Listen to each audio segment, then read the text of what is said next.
may be the most exciting version of Meet the Solutionaries yet. Why is that? I am so proud to introduce Cousteau's. Anyone who knows that name knows what that means. It's synonymous with ocean exploration and diving and the marine world. And it's such an honor to introduce our viewers to Philippe Cousteau Jr. and his lovely wife, Ashlyn. And they are going to be hosting a big event on Friday, the International Ocean Film Festival. Looking forward to attending that. And that's all about showcasing the best films out there, talking about the threats to our ocean. And that's such an important area that doesn't get still enough coverage, enough focus, but so much of our CO2, our greenhouse gases, is being absorbed by our ocean. And just like Al Gore says, the atmosphere is not a sewer, shouldn't be, but it's become that. The ocean, certainly not. So I just want to give a couple of points. Not only are you ocean explorers, adventurers, but you have really strong media backgrounds too. And I'm so glad that you have been doing media. I remember seeing some of your shows, one including on CNN, that should still be on. Welcome to greentv.com. Cousteau, I mean, my goodness, you grew up with this. I did not realize that your father passed away before you were born. Is that correct? Not to start on a sad note, but I had no idea. I'm so sorry. Well, I appreciate that.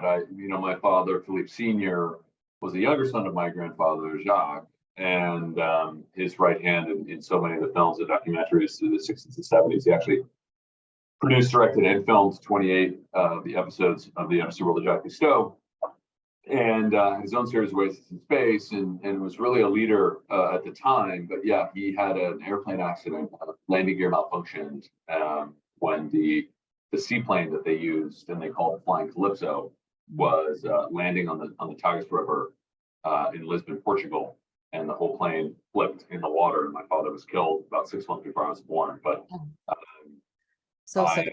He left an amazing legacy, as did my grandfather, and it's inspired me, my whole life. So tell us, on a scale of 1 to 10, like I said, I'm just going to jump right in. How concerned are you about the future of our oceans? 10. I'm gonna go Spinal Tap and say 11. Yeah. I agree completely. What are the biggest threats right now to ocean health? I think one of the biggest threats to our ocean is that people just, well, number one, they take it for granted, but it's just because they don't understand just how important our ocean is. I think ocean literacy, not only in the United States, but across the globe is horrible. Even in high school, I took AP biology, and it wasn't until I wrote Oceans for Dummies that I really started truly understanding, just how important our ocean is. And whenever we talk about climate change, we must talk about our ocean, because it's our ocean that controls our climate and our weather.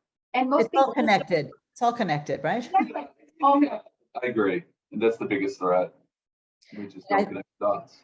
Is it partly because we can't see what's going on below the surface? Not that we can see the carbon in the atmosphere with our eyes, but Part of it. I would say that, Betsy. And I would also say that, people that think, or people that don't live on the coast, sometimes are like, oh, well, the ocean doesn't affect me.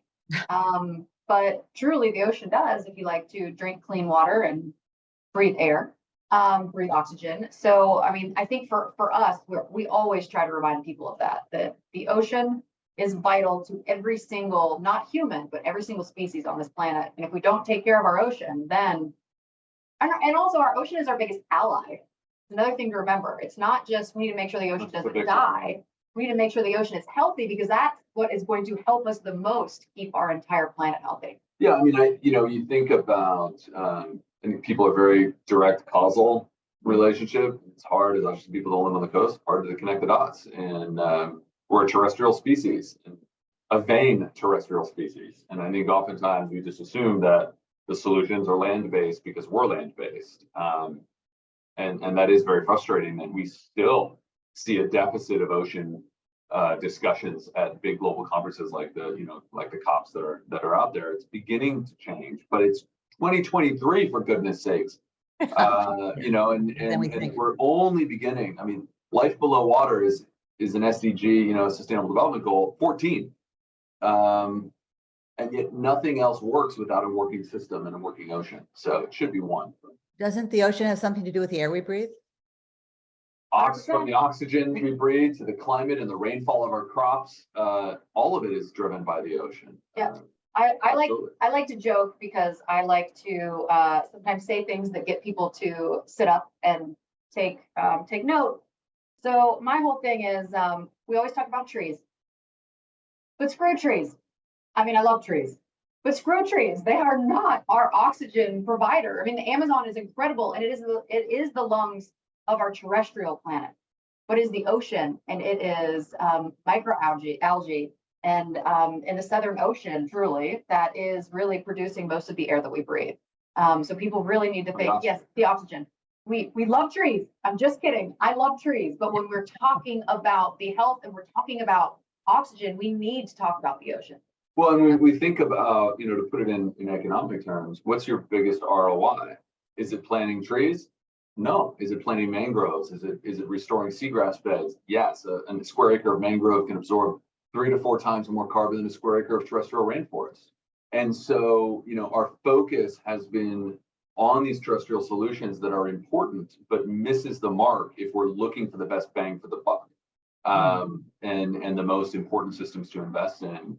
As Ashley mentioned, down in the Southern Ocean, Antarctica, we most people have no idea that is the most important ocean on Earth. That there's ecosystems there, krill systems, for example, that sequester billions of tons of carbon in the ocean. And that if we don't protect those, then so many of the other efforts we're making are useless. There's a lot of attention on plastic pollution in the ocean. For some reason, that problem is taken off. How big a problem is that? And compare that or add on to that the overfishing challenge, and also, of course, the acidification, the warming of the oceans. Where do you rank those? Are they all connected and no one is more important than the other? Well, I would say I'm glad that plastic pollution gets as much attention as it does. But number one, that's why Philippe and I don't. Well, Philippe doesn't eat fish. He doesn't like it, and they're his friends. I don't eat fish because it's, really it's full of toxins and microplastics these days. I would say for us, the collapse of the global fish stocks is terrifying. Not necessarily for us personally, we don't eat fish, but for the billions of people that rely on that as their only source of protein around the world. That is terrifying. And again, fish are part of this healthy ecosystem that is part of an entire ocean. So if we do, 90% of our fish stocks are either overfished or fished at capacity. That's the scientists.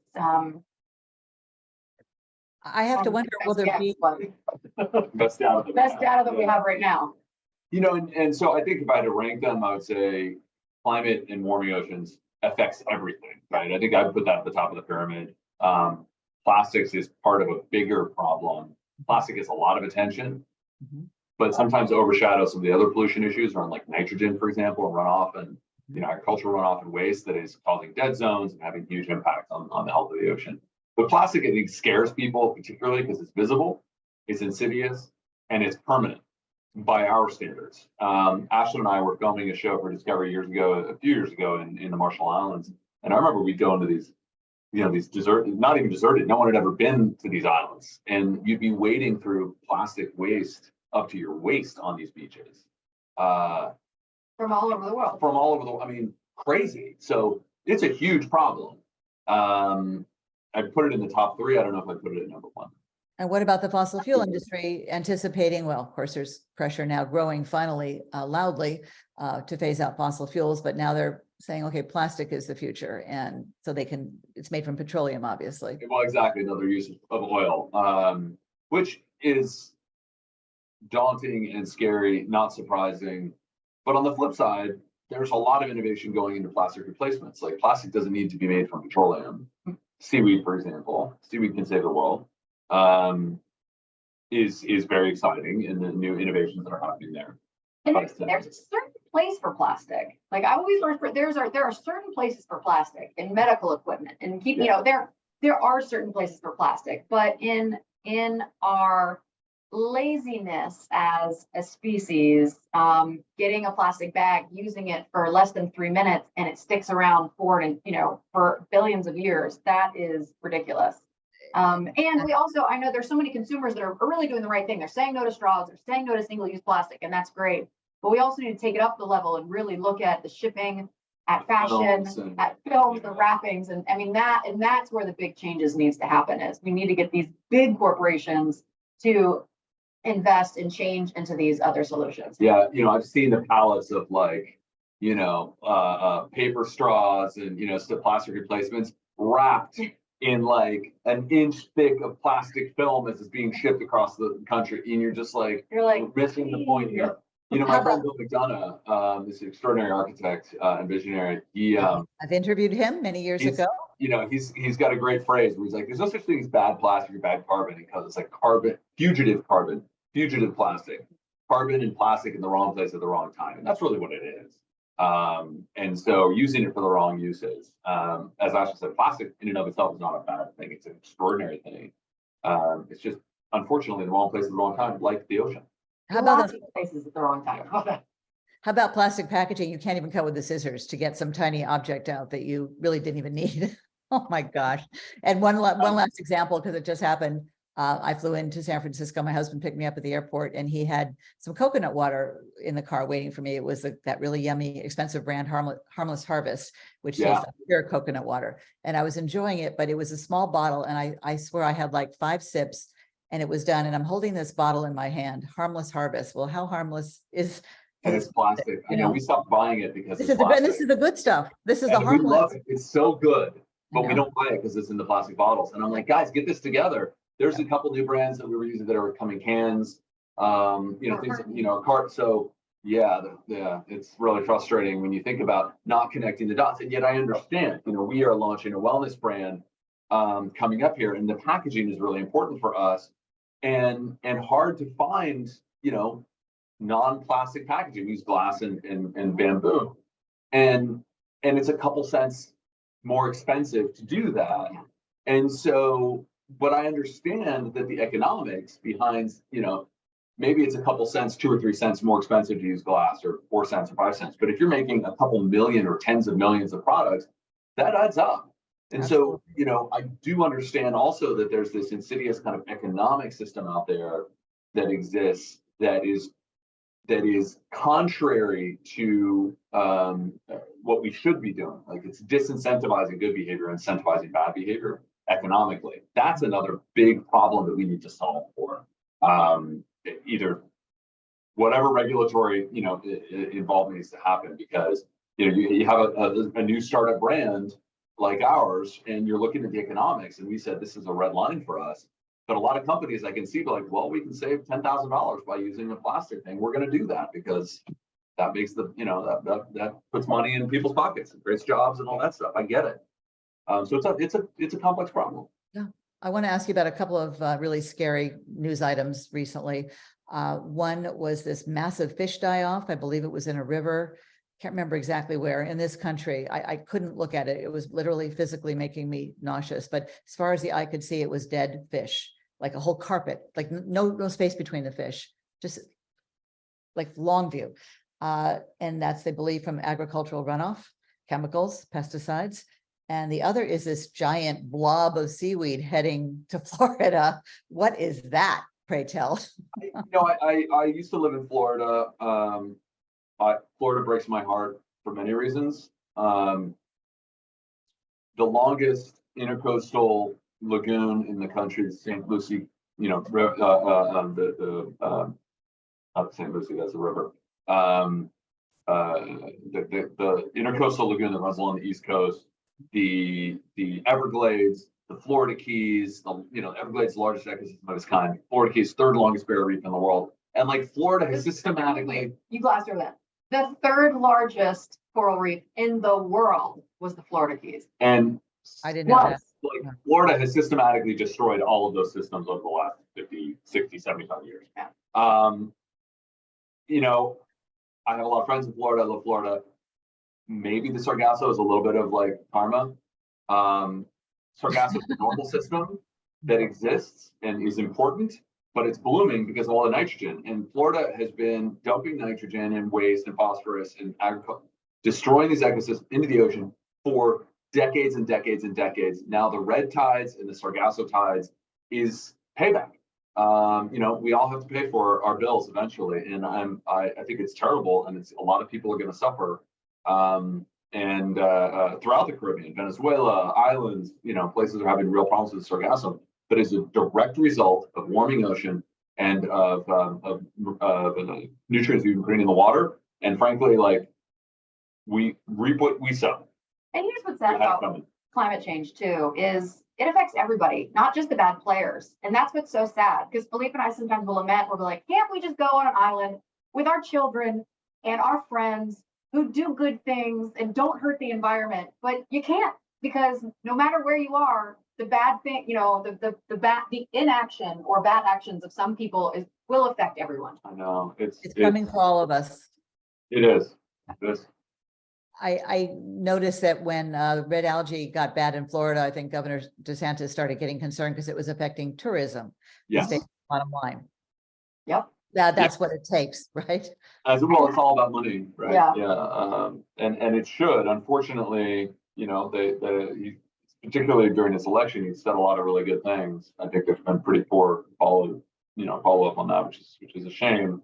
And it's not just tourism too. It's the small farm, fishermen and fisherwomen. It's the small little family farms that are going to either go through extreme drought or extreme, rain. It's all these small businesses too that are really going to be affected in the state. It's not good. And apparently, it's costing millions to clean this. What do you call it? Sargassum. Sargasso, yeah. It's a type of sulfur, apparently. Yeah, it's a type of seaweed. Because the one thing that's super interesting about the Sargassum Sea is the only sea that doesn't have a border. It's actually I don't even know how to explain it, but because of the currents, it all kind of sits together, and it's an amazing place where many, many, many sea creatures in the entire world will go there while they're juveniles to grow up. So a lot of sea turtles, a lot of fish and things like that. And then once they're bigger and won't be as easily eaten, then they go back to their normal areas. But it is an incredible ecosystem that's important to our ocean. But again, as soon as we mess up the ocean, it's affecting these currents, it's affecting the weather, it's affecting all of this. And then you end up with hundreds of thousands of tons, I think. Oh, I think millions of tons, millions washing up on the beach. Smells, it smothers everything that's there. And I mean, it's going to be a massive problem. And all the marine life that was in there thriving, and now all of a sudden it's on the beach, not so much. Yeah. Yeah. Exactly. Okay, so how do we keep our hope up? How do we get motivated to do something, everything? And what do you recommend people who are watching this and are getting sick to their stomach do? It's a great question. Because we were talking earlier, there's a lot of frustration out there. I was watching not too long ago an old interview my grandfather did probably 50 years ago for a morning show, talking about the ocean and its central role in regulating our climate and how it works, right? It's a thermodynamic system. The ocean takes warm water from the tropics and moves it to the poles where it takes cold water, and it makes everything just more temperate and stable than the wild fluctuations that we're seeing now. It's this the air 50 years ago. conditioning unit of our planet is the ocean. And Ashton and I know you have many times as well, were explaining the same thing at an interview not long ago. Here's how the ocean works, and it affects our climate. And you think 50 years has gone by, and what have we learned? Not a lot. And yet, when you walk into a classroom anywhere in the world through the work we do with the nonprofit I founded almost 20 years ago, Earth Echo International, we're a leading global youth leadership and environmental and ocean education organization, and we worked with over 2 million youth in 146 countries. And you walk into a classroom anywhere, from Brazil to Saudi Arabia to Florida to France, China, wherever, kids are fired up. They care. They understand what's going on. This is a critical issue for them, and it's starting to make it that phenomena and that generation is starting to make itself and its impact felt. One great example is the last presidential election here in the U.S. There was a really interesting study that had been done right before that looked at the states in which young people had the most potential to affect the presidential election. And it was states like Michigan, Florida, Pennsylvania, Wisconsin, were all in the top 5. And what ended up happening, Biden administration made climate change one of its central pillars, and it motivated record numbers of young people to turn out in those states. And that flipped, or I wouldn't say flipped, but that swayed the election in the favor of the Democrats and President Biden. And I think that it demonstrates that we have a new generation of people that are flexing political and economic muscle. They care about these issues more than any other, maybe along with social justice. And that's exciting to me. And I think, and also too, there was a poll with young Republicans. Yeah, that's and right. Climate change was one of their top 3 issues. Yeah. And so we have to get away from our parents' generation where this is a party issue. This is not a party issue. Everyone is affected by climate change. Everyone should have clean air and clean water and healthy food to eat. And remember, it was Richard Nixon that did a lot of good work for the environment. He established the EPA. He did the Clean Air, Clean Water Act. He did the Marine Mammal Care Act, out of all things. So we must get away from this Reagan era idea. That's when it started. Yeah. That it's only Democrats that should care. Like we all care about it. And we shouldn't make this a reason, we shouldn't make this a political issue. It's not political, it's physics, and one party in particular hijacked common that. That's sense. cost decades. Because that's part of the reason the mainstream media, the television news networks, radio networks stayed away from it, because they felt it was too political. So that they won, the bad guys won in that sense. Yep. And we lost 20 years, 2 critical decades because of that. Good point. That's Yeah. Well, we've all been involved with plenty and are involved with plenty of folks in the mainstream media. I don't hold many of them in very high esteem, I will say that. Well, and I will also say, this is coming from someone who started on the opposite end of journalism than you, Betsy. I started in entertainment and in pop culture. And for me, I'm also always reminded that some people might not sit down and watch an earnest documentary because maybe they don't like Al Gore or they don't like Leonardo DiCaprio, but they'll sit down and watch something that's exciting, entertaining. So that's another reason why we are so excited, because as we're looking at many of these young filmmakers, they're truly diversifying the type of content that's out there. And, who's actually moved by like something that's really scary?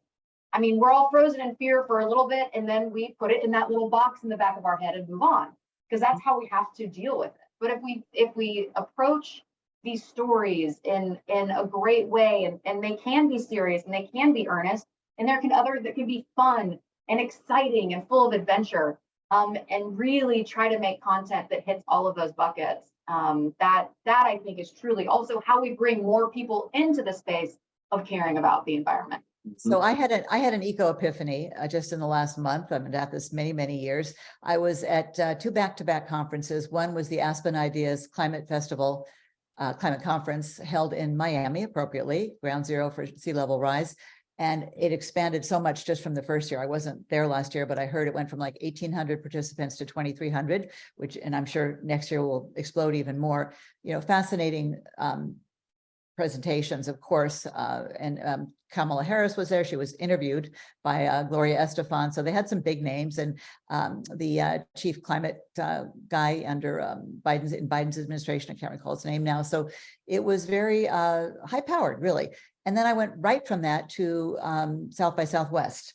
And I moved to Austin 5 years ago. And that was my first time there officially with a ticket and all that. And it was a huge part of the presentations. I mean, the climate track was much bigger than it's ever been.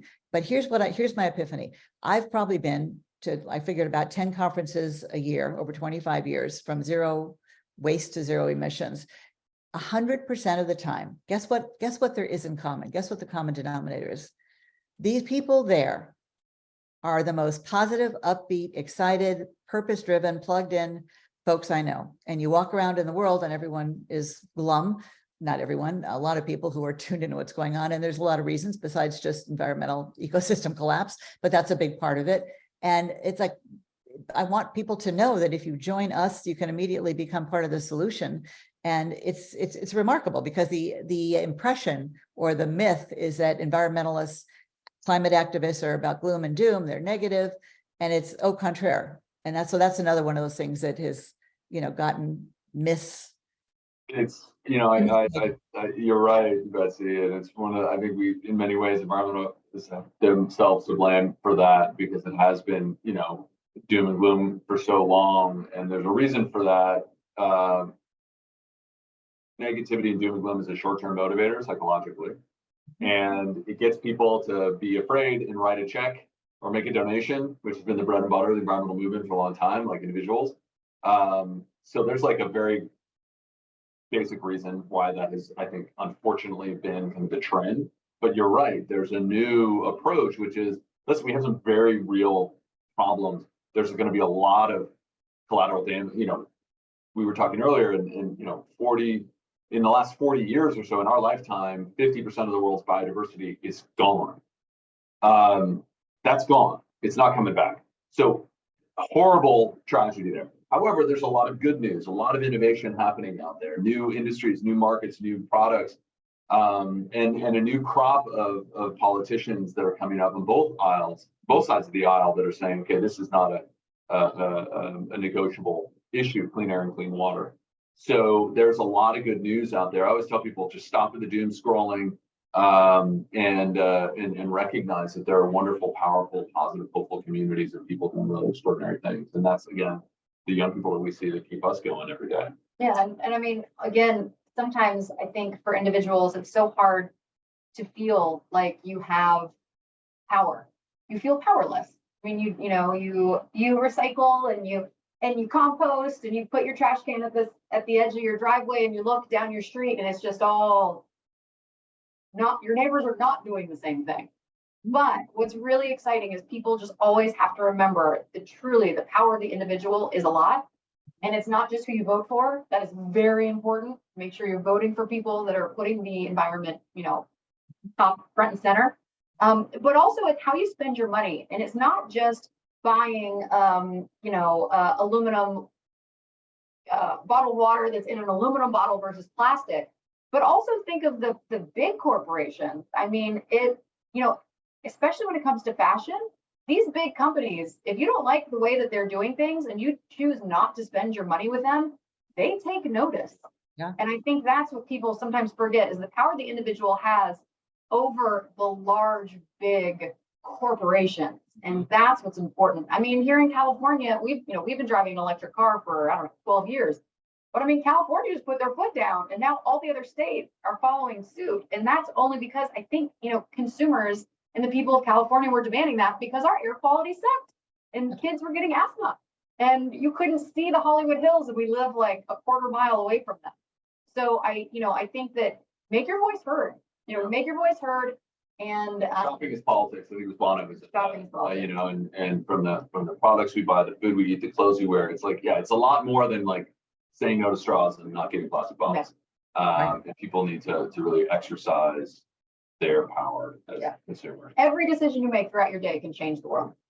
I could talk to you guys all day. I don't want to take you away from your important work, but I do have a couple more questions. One, what is going on with whales? Why are we seeing so many washed up on shores in too many places? I don't think we know for sure. Yeah. I'm sure it's a combination of factors, everything from food stress, shipping and underwater noise pollution, acoustics underwater. Of course, sound travels so much further underwater than it does, above water. And for animals that see with sound, literally, like cetaceans, whales and dolphins, that's a big problem. I'm sure it's a multitude of factors that continue to impact whales. But there's one thing that I'll never forget. We were up with amazing scientists, Ken Balcom, up in the Pacific Northwest. We were up with J-Pod. We were looking for Granny. She was the orca that lived 103 years. And we were up there with, looking for her. Yeah. Longest lived whale ever on record. They have photographic evidence of her. She's 103. I think when she finally passed. What's the normal lifespan of a whale? Well, we don't know for sure. She was super old. 0 to 103? Yes, but And that wasn't in whale years like dog years. That was actually that was 100. in human That years. was human Yeah, years, that was in human years. She's a granny. I want to say J3 is her name, her scientific name, but or I'm sorry, it was J or L pod, maybe L pod, L3. But one thing that he told me, which just always stuck with me, was when whales, especially these long-lived whales, when they do, because normally they don't beach. Normally they die or they're sadly struck and they sink. But when they do get up on land, when they're beached and they're dead, they are technically considered hazardous waste because they are so full of toxins, of mercury, heavy metals, PCBs, flame retardants, that they literally would have to send in people in hazmat suits to clean them up. And after I learned that, I was like, whoa. Yeah. And yeah. It's so I think they're, the poor whales are just facing a gluttony of issues. Well, a couple of pictures are in my mind right now. We were recently sailing in the Bahamas, and on one of the islands, there was a whale skeleton on shore next to a museum, and they determined that whale died of plastic poisoning. Yeah. How sad is that? All And of there us. was a baby. It was a mama whale and a baby.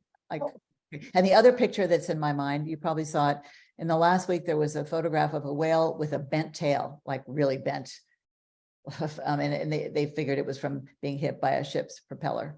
I mean, imagine, yeah, if they could speak, right? If they could speak. So, and the fact that whaling is still going on, I think Japan is still killing whales. Is that correct? Norway, Japan, Iceland. 2023, it's hard to believe. It really It is. truly is. Well, I just want to ask you about one technology that something is showing progress, and that's some of the dust that has minerals and iron in it, sprinkling it over parts of the ocean where I think fish do well with that nutrition, I guess.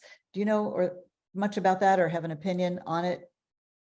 Well, geoengineering, I think, looking at how we can, and there's different kinds of geoengineering. This is, it's been talked about for a long time. Iron, which is traditionally nutrient poor in the ocean, or not very abundant in the ocean, is an element that particularly phytoplankton rely upon. And so for a long time, there's been talk about putting iron into the surface of the ocean in order to foster phytoplankton growth. Phytoplankton are the main carbon sequestration system in the ocean. As a plant at the surface, like all plants, they absorb carbon and release oxygen. And there is a lot of discussions around that. I think it's certainly something worth investigating and investing time and money in. But we also equally need to be looking at what's affecting these systems to begin with, and overfishing, and the krill fishery in the Southern Ocean, for example. Just going to mention. I don't think we have time to get too much into that, but that's a great example of how we're disrupting these phytoplankton systems. So we need to stop doing some of that stuff and focus on restoring these systems to begin with, and then certainly invest, I think, in this kind of geoengineering technologies to see if they can be helpful and not cause unintended consequences. I think the one thing that a lot of people don't realize is if they go to their supplements right now, and if you take any omega-3s, they're usually fish oil or krill oil, and it is devastating to the wild fish stocks. And literally it's super gross because if it's fish, they just take the whole fish, they grind it up, guts, eyeballs. Fish gut oil, it's gross. Oh my God, you're saying I can't take my fish oil anymore? I think Nope, that's but what don't keeps my brain running. I will, don't worry, we will help. So if it's the fish or the krill, which is also, krill is so important to our ocean, we have to keep them in our ocean. So there is such an easy switch. Fish and krill don't make omega-3s themselves. They get it by eating algae. So there are literally vegan omega-3 pills out there that are made from algae. And if we all switch to that, we would keep so many fish and so many krill in the ocean. I had no idea. I'm absolutely gonna, and can you get that at Whole Foods? You can get it at Whole Foods, and we are even launching our own supplement line called Seafoir, because we just wanted people to realize that there's other options out there, and they're actually even better for you because they're more absorbable by our body. I had no Because idea. fish oil usually pee out half of the pill anyways. That's why they're this big. It's triglyceride, which is very bioavailable. Yeah. Anyway, we digress. We don't run out of What's time. the name of your product? Because I really want to look for it and tell people about it. Yeah. What is it?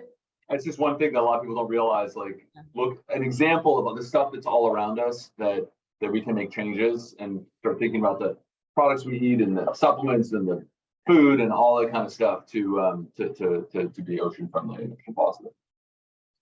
Wow. And where can people see the films that you're going to be promoting on Friday at the Ocean Film Festival in San Francisco, which is why I have this backdrop and happen to be here early for it? Yeah, so we're looking forward to seeing you there. We're just going to be showing a couple of clips from different projects that we've worked on. We're really there to also help highlight one of the things that we love about the International Ocean Film Festival is their work with young filmmakers. And they know that they'll be featuring a lot of films there from young filmmakers. We're really excited about helping to promote that. We need more and more young filmmakers in this space. And And again, then how can our viewers find these films so they can watch them? Oh, I think everybody can go to the International Film Festival website, and also on their social media, they're highlighting clips all week, all month actually, from the winners, from the submittees and the winners. And there are some incredible films. There's some sad films, there's some happy films, there's exciting films. And again, that's really what this ocean needs. It needs everyone's voice to come out for it, and just really show how important and how beautiful our ocean is. And speaking of the future, you have 2 young children. How old are they now? Yes, we have 2 little girls, 3.5-year-old and a 1.5-year-old. Oh my. Blessed. Oh. The greatest thing. So what is your hope for them vis-a-vis our oceans and our ecosystems and our biosphere? My father and grandfather talked often about a pretty simple vision that they had, that I share, that Ashton shares, that is a driving force at Earth Echo. And that is that every single child born on Earth has the simple right to walk on healthy soil, to breathe clean air, to drink fresh, clean water under a blue sky. And all we want is a world where every single child, not only our own, has that ability as they grow up. So that's the world we fight for. Thank you so much. I found this very inspiring. I'm so glad you're out there. And Cousteau is, world renowned, the name. And so I hope that gets you a lot of clout and a lot of supporters, a lot of people listening to both of you. You're really quite amazing. And it's been a pleasure and an honor to have this conversation with you. Our pleasure. Thank you. And thank you for all the work that you've done. Your leadership has been extraordinary. We look forward to seeing you here on Friday at the festival. And I just want to invite our viewers, and you too, please go to greentv.com and subscribe to our YouTube channel. We want to get up to 1,000 subscribers, which may not sound like much, but we are a startup and we don't have a promotion or marketing department. It's just word of mouth, organic word of mouth, spreading virally, we hope. And then once we can start live streaming, oh my gosh, could be doing this all day as far as I'm concerned. There's no shortage of solutionaries out there. So thanks for being one of my favorite solutionaries, and together, wow, double the impact. Really appreciate it, and look forward to seeing you. Thanks, Betsy.